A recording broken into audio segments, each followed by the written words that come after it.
नमस्कार। हिंदी प्रतियोगिता test series में आप सभी का स्वागत है। हम लोग देख रहे हैं हिंदी साहित्य का सरल इतिहास। विश्वनाथ त्रिपाठी जी की बुक है, उसको हम लोग देख रहे हैं। उसमें हम लोगों ने आदिकाल और भक्तिकाल को देख चुके हैं। आज हम लोग देखेंगे रीतकाल को। अध्याय 3 रीतकाल है। अगर विश्वनाथ त्रिपाठी जी के अनुसार रीतकाल का समय देखा जाए तो 1700 ईस्वी से लेकर 1850 मानते हैं। चलते हैं, देखते हैं रीतकाल के बारे में क्या बता रहे हैं। सामान्य परिचय रीतकाल के बारे में अगर हम लोग देखते हैं तो आप लोग चैनल पर नए हैं, चैनल सब्सक्राइब कर लीजिए। वीडियो अच्छी लगे लाइक कर दीजिएगा, अन्य लोगों को भी शेयर कर लीजिए। आज हम लोग रीतकाल पढ़ेंगे।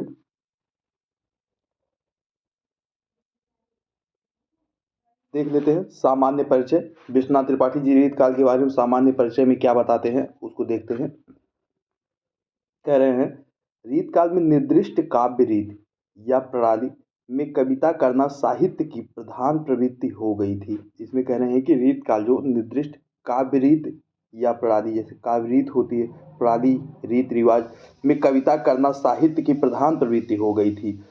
इस काल कहते हैं कि इस काल में रीति रीति कवित्व रीति रीति और कवित्व रीति और सुकवि रीति शब्दों का प्रचलन हो गया था। इसमें कह रहे हैं कि रीति कवित्व रीति और सुकवि रीति शब्दों का प्रचलन हो गया था। लगता है रामचंद्र शुक्ल ने इन्हीं प्रयोगों को ध्यान में रखते हुए इस काल का नाम रीतकाल कहा है। इसमें कह रहे हैं कि लग रहा है कि जो आचार्य रामचंद्र शुक्ल हैं इन्हीं प्रयोगों को ध्यान में रखते हुए इस काल को रीतकाल कहे हैं। कह रहे हैं कि लक्षण ग्रंथों में कविता, कहते हैं कि लक्षण ग्रंथों में कविता के विभिन्न अंगों का निरूपण किया जाता था। इस काल में काव्यांग निरूपण को कविता करने का बहाना बना लिया गया है। यानी लक्षण ग्रंथों, कहते हैं कि यानी लक्षण ग्रंथों को लक्ष्य ग्रंथ भी बना लिया गया है। इसमें कह रहे हैं कि यानी लक्षण ग्रंथों को लक्ष्य ग्रंथ भी बना लिया गया है। आगे देखिए, आगे क्या कह रहे हैं। आगे कहते हैं कि इस काल की कविता प्रधान श्रृंगार रस की है। अब देखिए रीत काल की जो कविताएं हैं उसकी अगर प्रधानता, रस की प्रधानता की बात की जाए तो उसके रस की प्रधानता जो है श्रृंगार रस है। ये जो है मोस्ट इम्पॉर्टेंट है। इस काल की कविता, कहते हैं कि इस काल की कविता रचना में श्रृंगार रीति रचना भी थी। एक दूसरे से कैसे जुड़ गए जिसे जानने के लिए हमें कुछ बातों पर ध्यान देना पड़ेगा। कह रहे हैं कि इस काल में जो है श्रृंगार रीति रचना विधि एक दूसरे से कैसे जुड़े हैं उसे जानने के लिए कुछ बातों को हमको ध्यान देना पड़ेगा। तो हम हजारी प्रसाद द्विवेदी जी के अनुसार अगर हम देखें तो हजारी प्रसाद द्विवेदी जी क्या कह रहे हैं रीत काल के बारे में, तो उसके बारे में अगर हम लोग देखें तो यहाँ देखिए हजारी प्रसाद द्विवेदी जी के अनुसार। अब हम बात करते हैं हजारी प्रसाद द्विवेदी जी के अनुसार। तो कह रहे हैं कि इस समय आर्थिक दृष्टि से समाज में, कह रहे हैं कि इस समय आर्थिक दृष्टि से समाज में स्पष्ट रूप से दो श्रेणियां हो गई। एक तो उत्पादक वर्ग जिसमें प्रधान रूप से किसान और किसानी से संबंध रखने वाली जातियां जैसे बढ़ई, लोहार, कहार, जुल्हा इत्यादि थी। दूसरा वर्ग था भोक्ता, राजा, रईस, नवाब या कहते हैं कि या भोक्तृत्व का सहायक था। ठीक, इसमें बता रहे हैं कि इस जो समाज में आर्थिक दृष्टि से दो जातियां हुई, दो रूप में श्रेणियां हुई। जैसे एक उत्पादक हो गया, एक भोक्ता हो गया। जो उत्पादक होता है, जो पैदा करता है उस उत्पादक, और भोक्ता जो खाने वाला रईस होता है वो भोक्ता हो गया। तो जैसे उत्पादक में बढ़ई हो गए, लोहार हो गए, कुहार किसान वर्ग हो गया, किसानी से संबंध जातियां हो गई। और भोक्ता मतलब रईस लोग हो गए, राजा हो गए, नवाब हो गए, भोक्तृत्व का सहायक। आगे देखते हैं क्या कहते हैं। दोनों का परस्पर संबंध क्रमशः क्षीण होता गया और मुगल काल के अंतिम दिनों में इन दोनों की दुनिया लगभग अलग हो गई। मुगल काल के अंतिम दिनों में रईस और जो कहते हैं उत्पादक थे वो दोनों अलग हो गए। इन दोनों वर्गों के मध्य, कहते हैं कि इन दोनों वर्गों के मध्य में कवियों, चित्रकारों, संगीतों आदि का कहते हैं कलावंतों का वर्ग था जो प्रायः उत्पादक को, कहते हैं उत्पादक वर्ग से उत्पन्न होता था। ये जो थे ये उत्पादक वर्ग से उत्पन्न होते थे, किंतु भोक्ता वर्ग की स्तुति और मनोरंजक करके जीविका का निर्वहन करते थे। आगे देखते हैं आगे क्या कहते हैं। आगे यहाँ देखिए क्या कह रहे हैं, इसमें कह रहे हैं कि उत्पादक वर्ग से उत्पन्न होते थे। कौन उत्पादक वर्ग से उत्पन्न होता था? कवियों, चित्रकारों, संगीत और कलावंतियों, जो कला करते थे, चित्रकार करते थे, नाटक खेलते थे, वो लोग उत्पादक वर्ग से उत्पन्न होते थे। आगे देखते हैं, कह रहे हैं किंतु भोक्ता वर्ग की स्तुति और मनोरंजक करके जीविका का निर्वहन करते थे। स्तुति मतलब उनको दिखा करके और उनका मनोरंजन करके, उनके सामने नाटक करके या क्या कहते हैं, कोई चित्रकारी दिखा करके, संगीत करके, इस सब से अपनी जीविका का निर्वहन करते थे। जिस वर्ग को कहते हैं कि जिस वर्ग को प्रशंसा करना, कहते हैं कि जिस वर्ग को प्रसन्न करना होता था, उसके जीवन और रुचियों का पता होना चाहिए था। कह रहे हैं जिस वर्ग को प्रसन्न करना था, उसके जीवन और रुचियों का पता होना चाहिए था। द्विवेदी जी के मतानुसार इस काल में कवि शिक्षा के, कहते हैं कवि शिक्षा के ग्रंथ इसी आवश्यकता की पूर्ति करते थे। आगे देखिए, आगे क्या कह रहे हैं, आगे कहते हैं कि संस्कृत के लक्षण ग्रंथ आचार्य लिखते, कहते हैं संस्कृत के लक्षण ग्रंथ जो आचार्य लिखते थे, कवि नहीं। वे निरूपण की प्रक्रिया में, कहते हैं कि वे निरूपण की प्रक्रिया में लक्षण बताकर उदाहरण के रूप में प्रसिद्ध कवियों की रचना अपनी बात से सुस्पष्ट प्रमाणित करने के लिए प्रस्तुत करते थे। आगे कहते हैं हिंदी में यह प्रवृत्ति भिन्न रूपों में चली। जहाँ यहाँ लक्षण ग्रंथ, कहते हैं कि यहाँ लक्षण ग्रंथों में लक्षण भी अपने और उदाहरण भी अपने ही कविताओं के होते थे।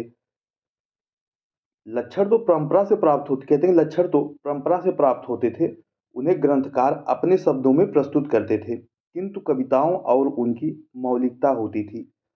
आगे कहते हैं इसलिए कहा जाता है कि रीत काल के लक्षण ग्रंथकार वस्तुतः कवि थे। अब इसमें कह रहे हैं कि रीत काल के लक्षण ग्रंथकार जो है वस्तुतः कवि थे। आचार्यत्व को तो उन्होंने कविता करने का बहाना बना लिया था। कहते हैं आचार्य जो था, उन्होंने कविता करने का बहाना बना लिया था। फलतः हिंदी में आचार्य और कवि दोनों एक ही व्यक्ति होने लगे। हिंदी जब आगे बढ़ी तो उसमें आचार्य और जो कवि थे वो एक ही व्यक्ति होने लगे। कह रहे हैं कि इस प्रणाली से इस काल में प्रचुर और उत्कृष्ट रचनाएं हुई। इस काल, कह रहे हैं कि इस काल में भक्ति, आगे नेक्स्ट पैराग्राफ में कहते हैं इस काल में भक्ति में धार्मिकता का तत्व क्रमशः कम होता गया। इसमें धार्मिकता का तत्व जो है क्रमशः कम होता गया। आगे कहते हैं फलतः भक्ति जो मूलतः प्रेम है, कहते हैं फलतः भक्ति जो मूलतः प्रेम है धीरे धीरे लौकिक श्रृंगार में परिवर्तित हो गई। इसमें धीरे धीरे लौकिक श्रृंगार में परिवर्तित होती गई। जो भक्ति थी, प्रेम था, वो धीरे धीरे लौकिक श्रृंगार की तरफ बढ़ गया, लौकिक श्रृंगार में परिवर्तित हो गया। दरबार में पहुंचकर वह व्यापक अर्थ में लौकिक प्रेम भी नहीं रह सकती। आगे देखिए, आगे कहते हैं दरबार में पहुंचकर वह व्यापक अर्थ में लौकिक प्रेम भी नहीं रह सकी। उस समय हिंदी क्षेत्र में छोटे छोटे राजे, कहते हैं राजे नवाब थे, जो केंद्रीय सत्ता द्वारा अनुशासित होते थे। वे वीरगाथाकालीन सामंतों की तरह आपस में लड़ नहीं सकते थे। वे, कहते हैं कि वे अपने झूठे पराक्रम, दान की प्रशंसापरक कविताएं सुनने और भोग विलास का उद्दीपन करने वाली रचनाओं में ही रुचि रखते थे। ऐसे काव्य दरबारी कहलाते, कहते ऐसे काव्य दरबारी कहलाता था जो आश्रयदाताओं की रुचि को ध्यान में रखकर उनकी कृपा प्राप्त करने के लिए रचा जाता था। आगे बता रहे हैं दरबारी कविता में कहते हैं कि दरबारी कविता में एक रसता होती थी, एक रसता तो होती ही है, उनमें प्रधानतः मुक्तक ही रचने का अवकाश होता है। क्योंकि कवियों में आश्रयदाता, कहते हैं कवियों में आश्रयदाता को तत्काल प्रसन्न करने की ओर होती है, इसलिए चमत्कार, प्रियता, अलंकारिकता और अतिशयोक्ति आदि दरबारी कविता की प्रवृत्तियां बन जाती हैं। इसमें कह रहे हैं कि जो चमत्कार, प्रियता है, अलंकारिकता, अलंकार होता, अतिशयोक्त होता है, आदि दरबारी कविताओं की प्रवृत्ति बन जाती है। शिवाजी छत्र, कहते हैं शिवाजी छत्रसाल और आश्रयदाता प्रकर्मी थे, तो भूषण की कविताएं थी श्रृंगारहीन होकर भी कहते हैं वीर रसात्मक थी। जी भूषण की कविताएं जो थी वो श्रृंगारहीन होकर भी वीर रसात्मक थी। जब आश्रयदाता प्रकर्मी थे, कौन, शिवाजी, छत्रसाल जैसे आश्रयदाता प्रकर्मी थे, तो भूषण की कविताएं श्रृंगारहीन होकर के भी वीर रसात्मक थी। ये जो विषय वर्ग पूछ लिया जाएगा, भूषण जी की जो कविताएं हैं वो श्रृंगारहीन होकर के भी वीरात्म क्या कहते हैं वीर रसात्मक थी। आगे देखते हैं। लेकिन इसमें कह रहे हैं कि लेकिन यह समझना भूल होगी कि इस काल की सभी रचनाएं दरबारी हैं। वस्तुतः दरबारीपन का विरोध भी इस काल की कविता में मिलता है। इसमें कह रहे हैं दरबारीपन का विरोध भी इस काल की कविता में मिलता है। उत्कृष्ट प्रेम की कविताओं की भी कमी नहीं है रीत काल में। दरबारीपन कहते हैं, दरबारीपन तो रीत काल की एक प्रवृत्ति ही है। कहते हैं दरबारीपन जो है रीत काल की एक प्रवृत्ति ही है। आगे हम बात करते हैं। तो आगे कहते हैं रीत काल में प्रकृति अभ्रंश की शुद्ध अलौकिक काव्य धारा, प्रकृति अभ्रंश की शुद्ध अलौकिक काव्य धारा फिर से प्रवाहित होती दिखाई पड़ती है। आगे हम देखते हैं। आगे दिया गया है। आप लोग चैनल पर नए हैं, चैनल सब्सक्राइब कर लीजिए, वीडियो अच्छी लगे तो लाइक कर दीजिए, अपने अन्य मित्रों को भी शेयर कर लीजिए। देखिए इसमें क्या कहा जा रहा है। इसमें कहा जा रहा है कि रीत काल में प्रकृति अभ्रंश की शुद्ध अलौकिक काव्य धारा, इसमें बता रहे हैं कि अलौकिक काव्य धारा फिर से प्रवाहित होती दिखाई पड़ी। गाथा सप्तशती, आर्या सप्तशती जैसी मनोहरी सामान्य गृहस्थ जीवन की श्रृंगारिक रचनाओं की परंपरा रीतकालीन कहते हैं कि रीतकालीन रचनाओं में भरपूर मिलती है। कहते हैं कि इनमें लोक जीवन में व्याप्त पारिवारिक प्रेम, अब बता रहे हैं कि लोक जीवन में व्याप्त पारिवारिक प्रेम, मिलन, विरह आदि की मार्मिक अभिव्यक्ति हुई है। किसमें, रीतकाल में। रीतकाल ऐसे सरस मुक्तकों की दृष्टि से हिंदी का सर्वाधिक संपन्न काल है। आगे हम बात करते हैं नेक्स्ट पैराग्राफ में। तो नेक्स्ट पैराग्राफ में कहा जा रहा है इस काल में साथ ही साथ भक्ति काव्य की भी रचना, कहते हैं कि भक्ति काव्य भी रचा जाता रहा, भक्ति काव्य भी रचा जाता रहा है। अवश्य ही रीतकालीन भक्त काव्य में पूर्व मध्यकालीन भक्त काव्य की अग्नि नहीं है। इसमें कह रहे हैं कि अब जो पूर्व मध्य भक्तकालीन की अग्नि नहीं है वह भी दरबारीपन की धूमिल है। कह रहे हैं वह भी दरबारीपन की धूमिल है। इसमें कबीर, सूर्य, जायसी और तुलसी की व्यापकता ढूंढने पर आपको निराश होना पड़ेगा। कह रहे हैं कि रीत काल में जो कबीर, सूर्य, तुलसी, जायसी ये सब जो है इन लोगों की व्यापकता अगर हम ढूंढे तो हमको निराश होना पड़ेगा, क्योंकि रीत काल में इन लोगों की रचनाएं नहीं मिली हैं। आगे देखते हैं।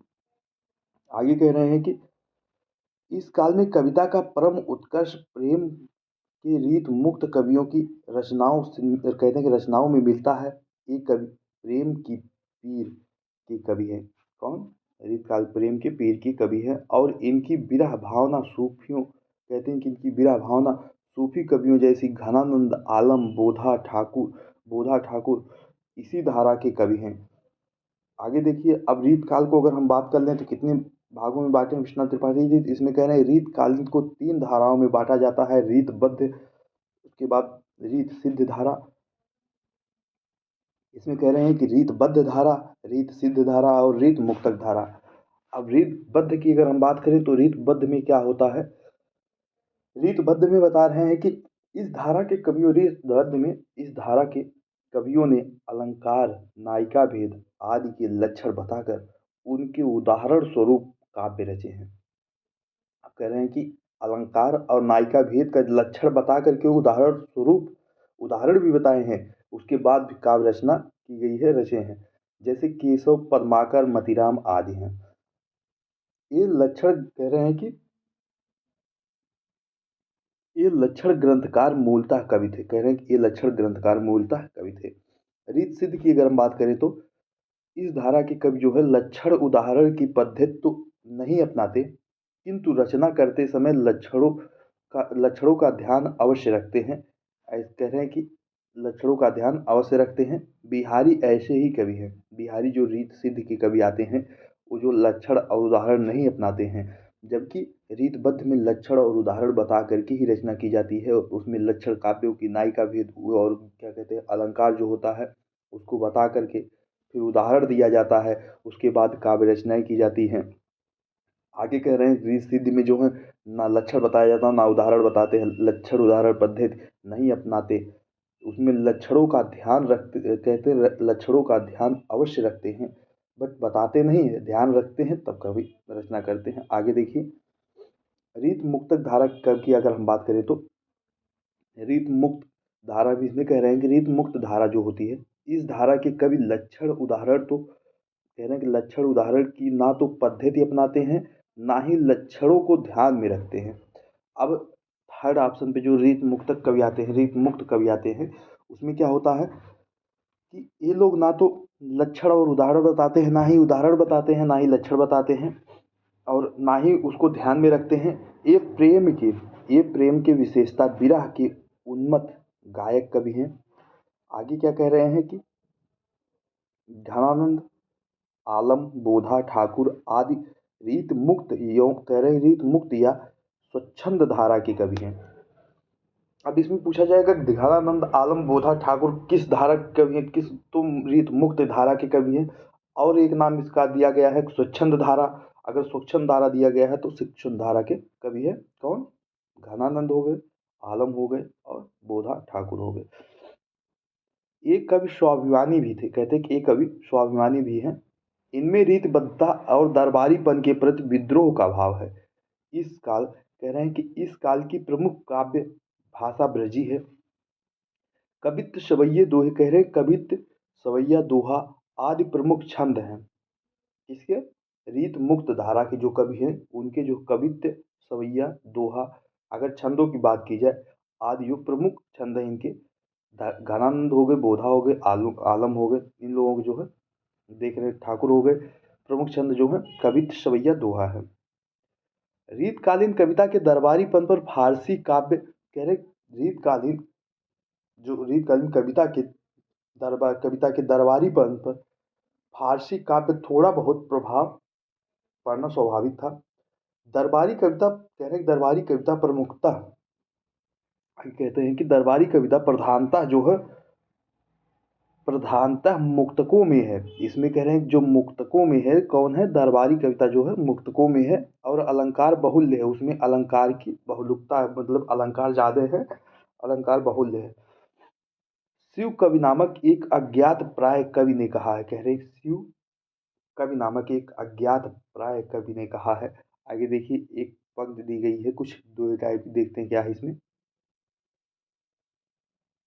तो इसमें कहा जा रहा है कि यहाँ देखिए लक्ष्मी कहते हैं कि लक्ष्मी तिरही एक रूप के कटाक्ष बिनु, लक्ष्मी तिहरी एक रूप एक कृपा के कटाक्ष बिनु, के ते क्रू कहते हैं के ते क्रूर धूर तन के बदन ध्याइबे परे। आगे कहते हैं कि झूठे महिपालन कहते हैं झूठे महिपालन के झूठे गुण गाय गाय, बानी जगरानी तासो बैर ठानी बे परे। कहो शिव कहते हैं कहो शिव कवि दाता सूम को बिखा बिखानियत रन त्यो विमुख सूर ठहराए विपे भरे। कहते हैं कि कहु के ना धनन के निज पेट धन, कहते हैं कि कहु के ना धनन के निज पेट धन धन के दौलत के मन धन के ढिंग जाय विपरे। इसमें कहते हैं कि लक्ष्मी तिहरी एक कृपा के कटाक्ष बिनु, लक्ष्मी तिहरी एक कृपा के कटाक्ष बिनु, कहते हैं के ते क्रूर धूर तन के बदन धाई विपरे। झूठे महिपाल कहते हैं कि झूठे महिपाल के झूठे गुण गाई गाई, बानी जगरानी तसो बैर ठाई ठानी बे परे। कह रहे हैं कि कहो शिव कवि दाता सोम को बिखानियत रन नव, कहते हैं कि रन नव विमुख सूर्य ठहराई विपरी। कहु के कहते हैं कहु के ना धनन के निज पेट धनन के दौलत के मंद धन के डिग जाई विपरी। आगे देखते हैं, आगे कह रहे हैं कि रीत काल के प्रमुख कवियों का इसमें देखिए आ गए हैं क्या कहते हैं रीत काल के प्रमुख कवियों का परिचय। अब प्रमुख कवियों में सबसे पहले आते हैं केशवदास जी। केशवदास जी का अगर हम केशवदास जी के जन्म की अगर हम बात करें तो 1555 ईस्वी बताया जा रहा है विश्वनाथ त्रिपाठी जी के अनुसार। आगे हम बात करते हैं 1617 में इनका निधन बताया जा रहा है। आगे हम बात कर लेते हैं, देखते हैं केशव दास जी के बारे में। आप लोग चैनल पर नए हैं, चैनल सब्सक्राइब कर लीजिए, वीडियो अच्छी लगे तो लाइक कर दीजिए। हम लोग देख रहे हैं विश्वनाथ त्रिपाठी जी की बुक है हिंदी साहित्य का सरल इतिहास, उसमें रीत काल को देख रहे हैं। रीत काल में हम लोग देख रहे हैं रीत काल के प्रमुख कवियों का परिचय। अगर रीत काल का समय विश्वनाथ त्रिपाठी जी के अनुसार अगर हम बात करें 1700 ईस्वी से लेकर के 1850 ईस्वी तक बताए हैं। सामान्य परिचय हम लोगों ने देखा अभी, देखते हैं उसमें 3 धारा में बांटा गया है, रीतबद्ध धारा, रीत सिद्ध धारा और रीत मुक्तक धारा। रीतबद्ध धारा के कवियों की अगर हम बात कर लें तो उसमें जो होता है अलंकार और नायिका भेद लक्षण बता करके उदाहरण स्वरूप उदाहरण के साथ काव्य रचे हैं। दूसरे रीत सिद्ध जो होते हैं लक्षण उदाहरण पद्धति तो नहीं अपनाते बट लक्षणों को ध्यान में रखते हैं। तीसरे होते हैं जो कि ना ही लक्षण उदाहरण को बताते हैं ना ही लक्षणों को ध्यान में रखते हैं, रीत मुक्तक होते हैं। चलते हैं देखते हैं केशवदास जी को। तो केशवदास जी का अगर हम जन्म की बात करें 1555 ईस्वी और 1617 में निधन। केशवदास का जन्म 1555 में और मृत्यु 1617 में हुई। आगे कह रहे हैं इनके पूर्वज संस्कृत के विद्वान थे। केशवदास के ये ओरछा नरेश महाराजा राम सिंह के भाई इंद्रजीत सिंह के सभा कवि थे। आप देखिए ओरछा नरेश जो किसके कवि आश्रयदाता थे, तो इस जो है ओरछा नरेश महाराजा राम सिंह के भाई इंद्रजीत सिंह की सभा कवि थे। अब यहाँ देखिए, यहाँ बहुत कहते हैं कि यहाँ इनका बहुत सम्मान था। केशवदास द्वारा रचित 7 ग्रंथ मिलते हैं। आगे देखिए केशवदास की रचनाओं की अगर हम बात कर ले तो इनकी रचनाएं हैं कवि प्रिया, रसिक प्रिया, रामचंद्रिका, वीर सिंह, चरित्र विज्ञान गीता, रतन बावनी और जहांगीर जस चंद्रिका। अब इसमें देखिए जो सबसे मोस्ट इम्पॉर्टेंट कवि प्रिया हो गई इनकी, रसिक प्रिया हो गई, रामचंद्रिका हो गई और जहांगीर जस चंद्रिका भी इम्पॉर्टेंट ही है, रतन बावनी ये भी मोस्ट इम्पॉर्टेंट है। देखते हैं कवि प्रिया और रसिक प्रिया काव्य शास्त्री पुस्तकें हैं। इसमें कह रहे हैं कवि प्रिया और रसिक प्रिया जो है काव्य शास्त्र है, वो काव्य शास्त्री पुस्तकें हैं। कहा जाता है कि कवि प्रिया की रचना महाराजा इंद्रजीत की पतिव्रता गणिका राय प्रवीण कहते हैं कि राय प्रवीण को शिक्षा देने के लिए हुई थी। अब कवि प्रिया की रचना किसके लिए हुई थी, तो जो इंद्रजीत थे, इंद्रजीत राजा थे, उस महाराजा इंद्रजीत थे, उनकी पतिव्रता गणिका राय प्रवीण को शिक्षा देने के लिए हुई थी। देखते हैं नेक्स्ट पैराग्राफ में क्या कहा जा रहा है। नेक्स्ट पैराग्राफ में कहा जा रहा है केशवदास का उल्लेख, कहते हैं केशवदास का उल्लेख राम भक्ति शाखा के प्रसंग में हो चुका है। इसमें कह रहे हैं केशवदास का जो उल्लेख है वो राम भक्ति शाखा में हो चुका है। उन्होंने राम कथा का वर्णन रामचंद्रिका में किया है, ये तो हो चुका है, रामचंद्रिका हम लोग पढ़े हैं राम भक्त शाखा में, राम कथा का वर्णन जो रामचंद्रिका में, किंतु छंदों की विविधता, अलंकारों की बहुलकता एवं चमत्कार प्रियता के कारण उसे भक्ति साहित्य की कोटि में रखना उचित नहीं जान पड़ता। अब देखिए यहाँ पे जो यहाँ ये कह रहे हैं किंतु छंदों की विविधता जो छंद अधिक है रामचंद्रिका में, और अलंकारों की बहुलकता, अलंकार भी उसमें अधिक है, चमत्कार प्रियता भी है, के कारण उसे भक्त साहित्य की कोट में रखना उचित नहीं जान पड़ता है। आगे कह रहे हैं केशव का महत्व इस बात में है कि उन्होंने पहली बार संस्कृत साहित्य में निरूपित काव्यांगों पर हिंदी में विचार किया है। इसमें कह रहे हैं हिंदी में विचार किया। आगे कहते हैं उनके पूर्वज जो केशव के थे वो संस्कृत के विद्वान थे, और केशवदास ने जो पहली बार ही संस्कृत साहित्य को निरूपित काव्यांगों पर हिंदी में विचार किया है। आगे देखते हैं इसके पूर्व कृपाराम, मोहनलाल मिश्र, करनेश आदि ने रस, श्रृंगार, अलंकार पर अलग अलग पुस्तकें लिखी थी, पर एक साथ सभी काव्यांगों का परिचय नहीं दिया था। बता रहे हैं कि इसके पहले तो जो कृपाराम हैं वो भी लिखे हैं, मोहनलाल मिश्र भी लिखे हैं, कर्नेश ने भी लिखा है रस श्रृंगार और अलंकार पर अलग अलग पुस्तकें। बट उन्होंने सभी जो एक साथ सभी काव्यांगों का परिचय नहीं दिया है। केशव ने यही किया और इसीलिए वे हिंदी के प्रथम आचार्य माने जाते हैं। अब देखिए यहाँ पे सबसे मोस्ट इम्पॉर्टेंट है कि हिंदी के प्रथम आचार्य किसे माना जाता है, तो केशवदास को माना जाता है। आगे देखते हैं, वे काव्य में अलंकार को अधिक महत्व देते हैं। कौन? केशवदास जी काव्य में जो अलंकार को अधिक महत्व देते हैं संभवतः इसीलिए उन्होंने आनंदवर्धना कहते हैं आनंदवर्धन चार्य, मम्मट आदि रसवादी आचार्यों का अनुसरण करके भामा आदि अलंकारवादी आचार्यों का अनुसरण किया। कह रहे कि आनंदवर्धनाचार्य कि आनंदवर्धन जो आचार्य थे उनका और मम्मट का रसवादी आचार्य थे ये दोनों, और भामा अलंकारवादी आचार्य थे। इन तीनों का अनुकरण किए है इन्होंने रस आचार्यों का अनुकरण करके भामा आदि अलंकारवादी आचार्यों का अनुकरण किया। केशव ने जो काव्य विवेचन किया है, कह रहे हैं केशव ने जो काव्य विवेचन किया है उसमें मौलिकता नहीं है, उसमें मौलिकता नहीं है। वह संस्कृत के कहते हैं कि वह संस्कृत के काव्य शास्त्र के आचार्यों का अनुकरण है। अब इनकी केशव जी की काव्य विवेचन की अगर बात कर रहे हैं तो उसमें मौलिकता नहीं है, वो जो है संस्कृत के काव्य शास्त्र के आचार्यों का अनुकरण है, बता रहे हैं कि उनके अनुकरण है। आगे हम बात करते हैं तो आगे क्या कहते हैं देखते हैं। आगे बात हो रही है इसमें,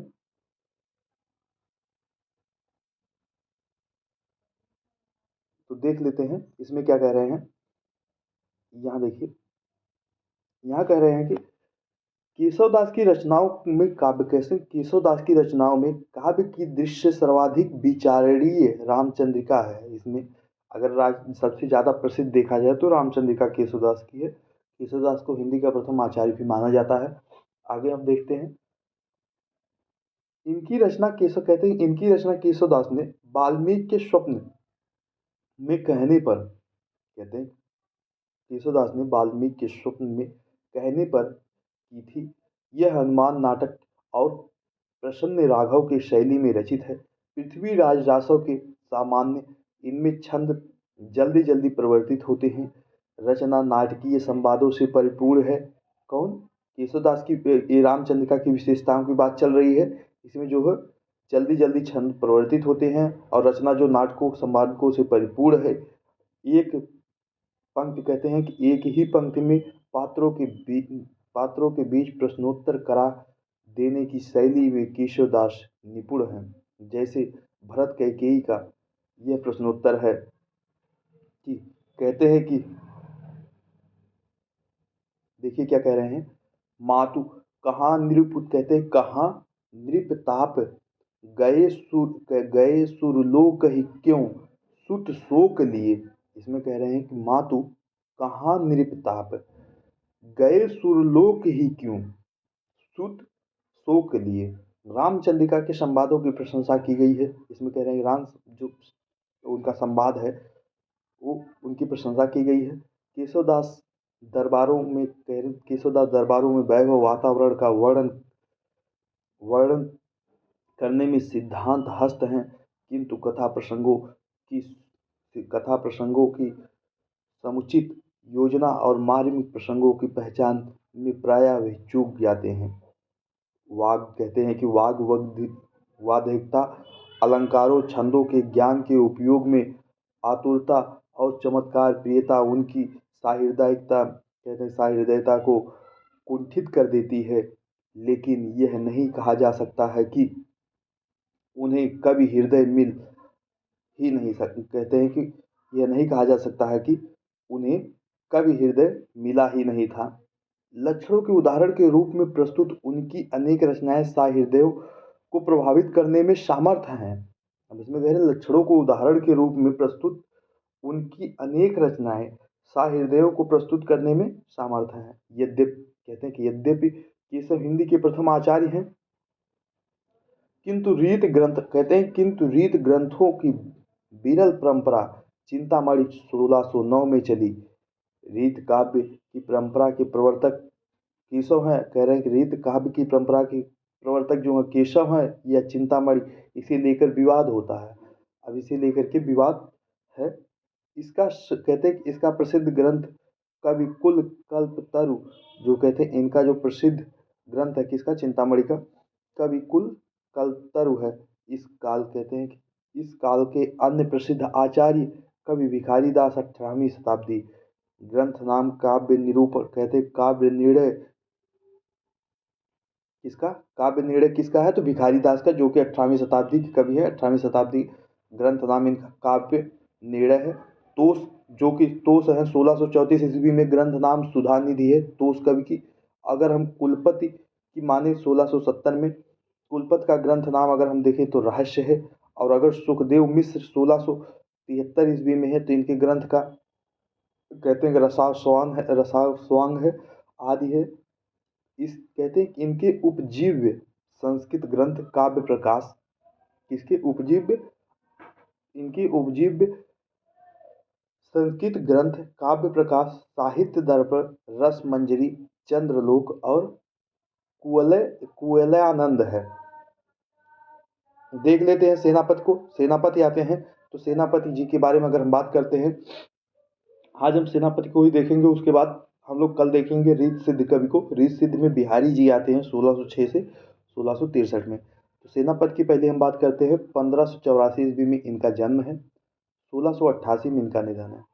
सेनापति का जन्म काल 1584 है। इनकी रचनाओं से लगता है कि ये कहते हैं कि यद्यपि इनका कुछ दरबारों में सम्मान हुआ है, कहते हैं कि यद्यपि इनका कुछ दरबारों में सम्मान हुआ है, किंतु बाद में ये विरक्त हो गए। इनकी दो रचनाएं कवित्त रत्नाकर और काव्य कल्पद्रुम। कवित्त रत्नाकर में भक्ति भाव के छंद हैं, कहते हैं कवित्त रत्नाकर में जो भक्ति भाव के छंद हैं। रीतकालीन कवियों ने प्रकृति का उपयोग प्रायः उद्दीपन के ही अंतर्गत किया है, किंतु सेनापति इस काल के अकेले कवि है। आगे हम देखते हैं, आगे कहते हैं कि जिनका जिनका प्रकृति के प्रति भाव बोध इतना सहज है कि आधुनिक सा, कहते हैं कि आधुनिक सा लगता है। प्रकृति चित्रण के विषय में उन्होंने इस दृष्टि, कहते हैं कि इस दृष्टि में श्रीधर पाठक के साथ बैठाया जा सकता है। प्रकृति चित्रण के विषय में अगर देखा जाए तो सेनापति को श्रीधर पाठक के साथ बैठाया जा सकता है। यह सेनापति की बहुत बड़ी विशेषता है। राम कथा पर इनके अनेक छंद मिलते हैं, किसके, सेनापति के। एक पंक्ति, कहते हैं कि एक पंक्ति में शारद पूर्णिमा की चंद्रोस, देखते हैं चंद्रोस में कह रहे हैं कि, देखिए यहाँ कह रहे हैं शरद पूर्णिमा में इन्होंने शरद, कहते हैं कि एक पंक्ति में इन्होंने शरद पूर्णिमा की चंद्रोत्साना की उपमा रामचंद्र के यश से दी है।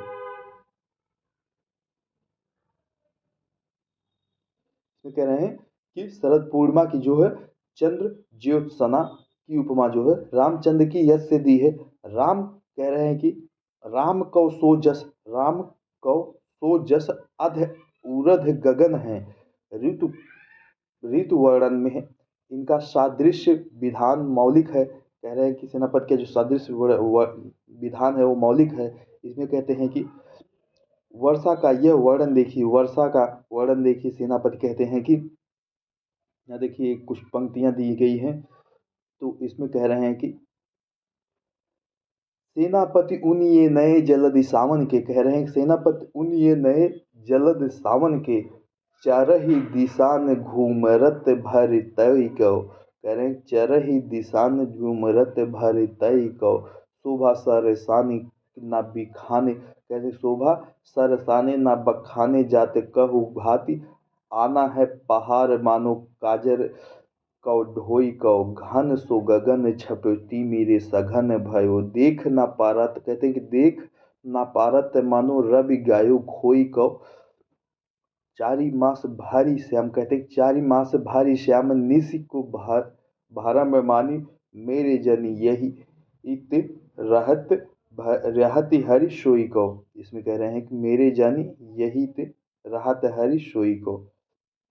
सेनापति ने कहा है वर्षा वर्णन में, वर्षा का वर्णन किया है, इसमें कह रहे हैं कि सेनापति उने नए जल दे सामन के चर ही दिशा ने घूम रति भारे तोई को शोभा कह रहे हैं शोभा सरसाने न बखाने जाते कहू भांति आने है कहते आने है पहाड़ मानो काजर कव ढोई को घन सो गगन छपती मेरे सघन भाइयों देखी न पारात मानो रवि गयो खोई को। चारी मास कह रहे हैं चारी मास से भारी श्याम निशि को भारम मानी मानी मानी मेरे जानी यही ते राहत हरि सोई क्यों। ये सेनापति वर्षा वर्णन करते हैं और सेनापति ने राम उसमें कहते हैं कि शरद पूर्णिमा के चंद्र ज्योत्साना के उपमा देते हैं रामचंद्र के यश की दी है। तो इसमें कह रहे हैं कि राम कौ सोज कहते हैं कि राम कौ सोजस अध उरध गगन कौ। तो इसमें ऋतु वर्णन में इनका सादृश्य विधान मौलिक है। धन्यवाद। आज के लिए इतना ही हम लोग सेनापति के समाप्त करेंगे। कल हम लोग देखेंगे रीत सिद्ध कवि को। रीत सिद्ध कवि में हम लोग देखेंगे बिहारी दास को। बिहारी दास का जन्म जो 1606 ईस्वी में और इनका निधन 1663 में बताया गया है। आप लोग चैनल पर नए हैं, चैनल सब्सक्राइब कर लीजिए। वीडियो अच्छी लगी तो लाइक कर दीजिएगा, अपने अन्य मित्रों को भी शेयर कर लीजिए। धन्यवाद। आज हम लोग रीत काल में देखे हैं केशव दास को और सेनापति को देखे हैं, सामान्य विषय भी देखे हैं रीत काल के बारे में। कल हम लोग रीत सिद्ध कवि को देखेंगे।